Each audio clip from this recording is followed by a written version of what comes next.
Good evening, Madam Chair and Senators. My name is Dr. Susan Killenberg. I'm a psychiatrist.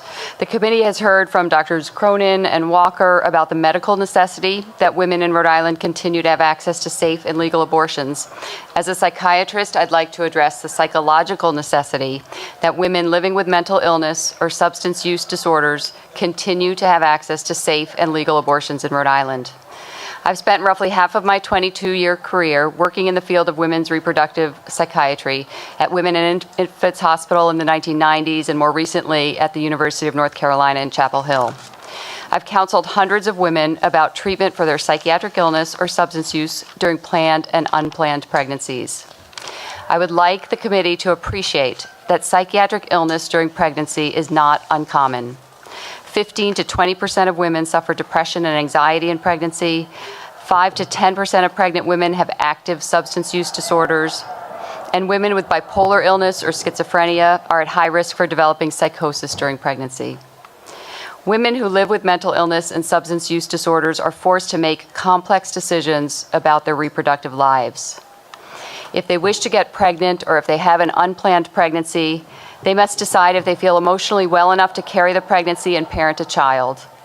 They're faced with decisions about whether their psychiatric medications could harm the fetus, or if they stop their psychiatric medications in pregnancy, how would they manage should they become depressed, overwhelmed with anxiety, suicidal, or even psychotic while pregnant.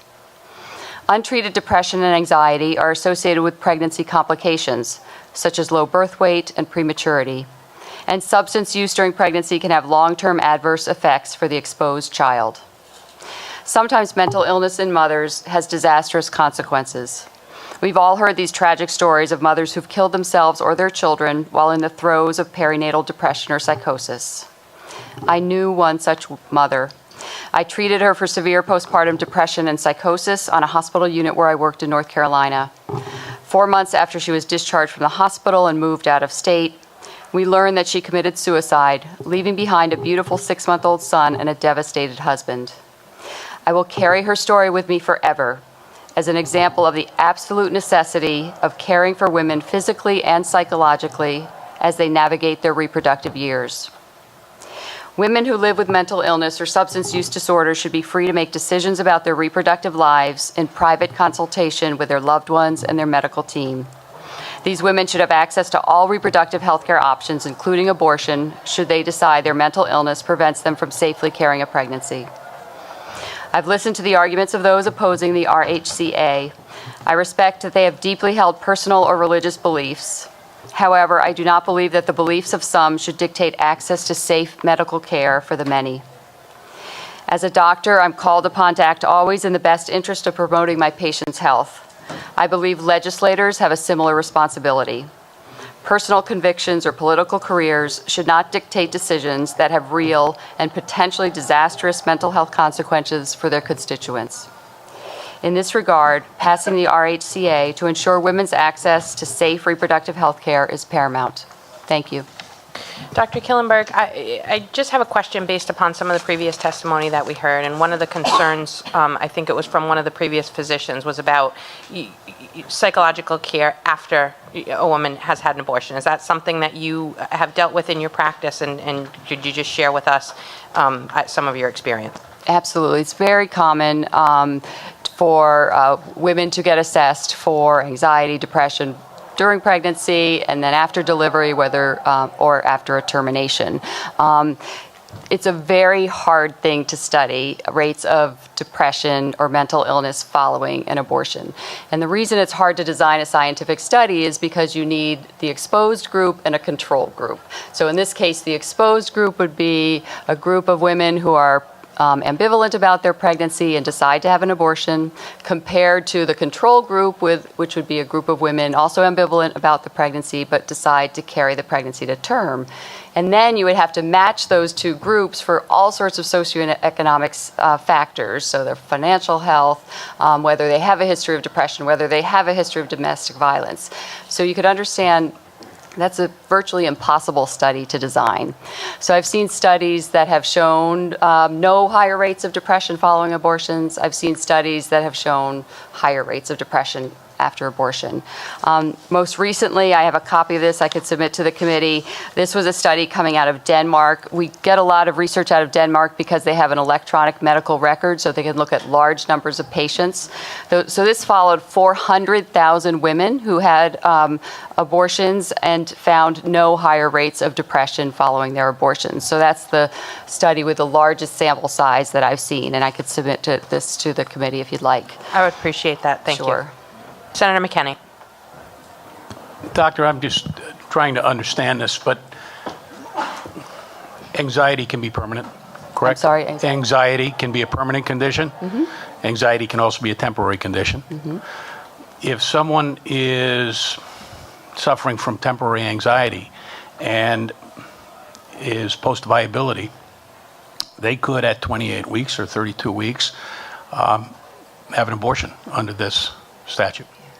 So similar to what Dr. Walker testified, that's not clinical practice. I understand the we're being concern asked with to approve the that. written. Once the fetus is viable, we talk about, at any point when they present with anxiety, we talk about treatment for anxiety because anxiety is a treatable illness. So certainly post-viability, nobody would be discussing abortion with a woman in clinical practice, the standard of care. But we're being asked to approve that. I agree.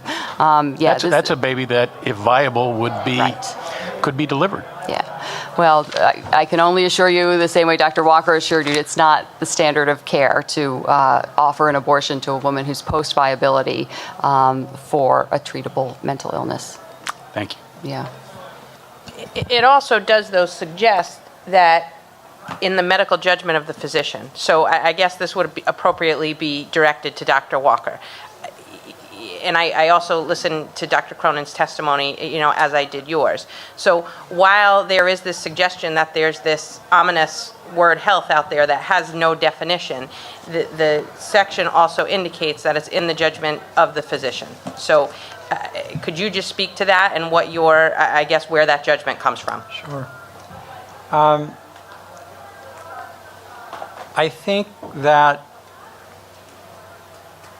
while it's easy to get hung on hypotheticals and theoreticals, because as you were asking me, we can imagine a horrific situation that none of us that I can't think anybody would approve of.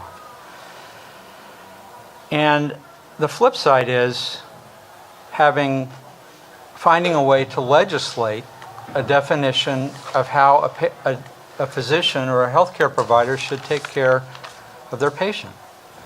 And in my experience, I have a lot more concerns about the latter than I do about the former. I know we can come up with hypotheticals, but in my experience, I've never seen it. In your professional experience, has anxiety with a woman that's 28 weeks pregnant or 30 weeks pregnant, is that even a discussion that you would have, termination, when the condition is anxiety? I can't imagine that coming up. I can imagine referring my patient to one of my colleagues to help. I can imagine if things are just completely spiraling out of control, considering delivery, considering induction of labor, considering C-section. I can't conceive of an example where that would result in a decision to terminate a pregnancy at 24, 28, whatever, 39 weeks. Thank you. Any other questions or comments?